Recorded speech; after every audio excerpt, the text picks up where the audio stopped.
Robinhood Radio presents award-winning author John Neufeld with Side Effects. Sinclair Lewis was the first American writer to win the Nobel Prize for Literature. One of the novels that followed this world-renowned award was called It Can't Happen Here. This is a mid-30s novel, newly hot in our own time. It purports to detail how America became a fascist country under the aegis of one Berzelius Windrip. The novel also answers questions millions of Americans have been asking for months.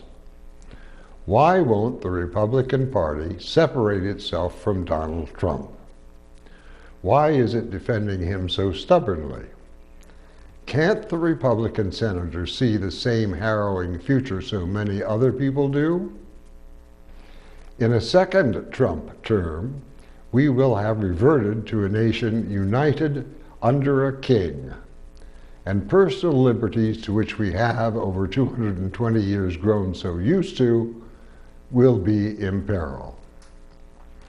Well, we think we can finally answer those questions, including why party matters more than country to these people. Berzelius Windrip could not be a president by himself any more than can Mr. Trump. They both need enablers, helpers, assistants, servants. In Lewis's story, Windrip's pals and cronies hang around and around, waiting. For what? To be named to one or more positions of so-called influence and power. Each of these fictional toadies stands ready, after being appointed by Windrip, to absorb money and favors from corrupt petitioners. The longer Windrip stays in office, the more goodies his cabinets and staffs receive or extort. Windrip's task is to find and name devoted, faithful, crooked best friends. To use men who are not faithful to his demands would be to risk his entire court. His army has to be men who from any distance look and sound exactly like Berzelius. Everything we think we care about in terms of diversity, race, gender, sex, religion, success, become in effect beige, neutral, comfortable, comforting, not only the nation itself, but to each other. No nominal leader in It Can't Happen Here is willing to sacrifice his future for the sake of independence or liberty. The payoff is too big even to imagine. Windrip holds out these promises as doggy treats to his kennel. Party members circle his anchors avidly, incessantly in a dream state, yapping always for more. It's no skin off Berzelius's nose. He gives trifles generously. He's content on his throne. It would take a civil war to separate these hungry cronies from their trough. Our current day Republicans are as devoted to Trump as his operatives were to Windrip. Even being, as they are today, named acting heads of cabinet departments gives these nominees a chance to start cashing in. Two absolutely crucial choices were made.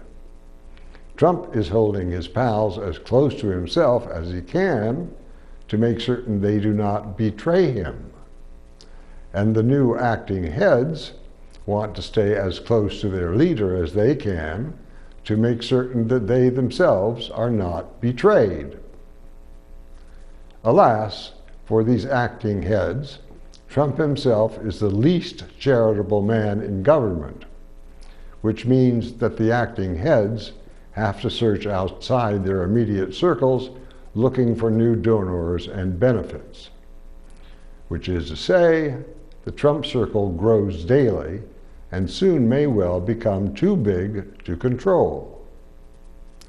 Which is what happened to implicate Robert Mueller's 17 nefarious felons, Americans and Russians, the Southern District Office of New York to begin criminal investigations of the Trump Organization, leading eventually to Ambassador Sondland's flat out, "There was a quid pro quo and everyone was in on it." Those barefoot boys hanging around for crumbs from Trump's table are starving to death. But they are not abandoning their pipe dreams. They're still there, waiting to be named, called, and to begin to collect the bounty that flows up and downtown and sidewise in the District of Columbia. These are not men and women who care deeply about their careers. What they care about is the payoff, just like their dear old dad. So, Republicans are betting on the come. Rather than serving a nation that adequately rewards them for their years of service, they've chosen to live and act only inches away from Trump's throne, ready at any moment, should they be so called, to protect their protector, to jump how high. These are not diligent civil servants or a federal bureaucracy with its nose to the grindstone, its political twitches stilled. Americans are known for wanting what they want when they want it. The Senate is chock-a-block jammed by patient starvelings, fearful of losing their paychecks, their power in social media, the possibility of somehow stumbling into doing Trump a favor he can remember. Even though Trump land is make-believe territory, Republicans have nowhere else to go.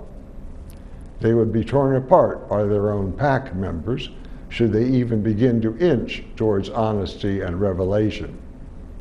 Together, Senate Republicans constitute an obsessive force.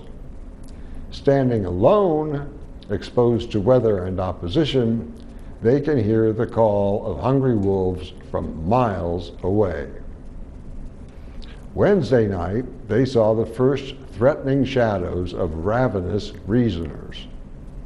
Although we doubt it, this alone may bring about some kind of healthy change.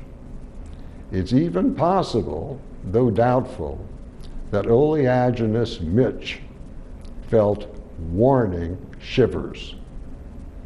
I'm John Neufeld. All opinions on side effects are those of John Neufeld and do not represent necessarily the opinions of Robin Hood Radio, robinhoodradio.com, CATV6, or any of the employees, volunteers, or underwriters of Tri-State Public Communications.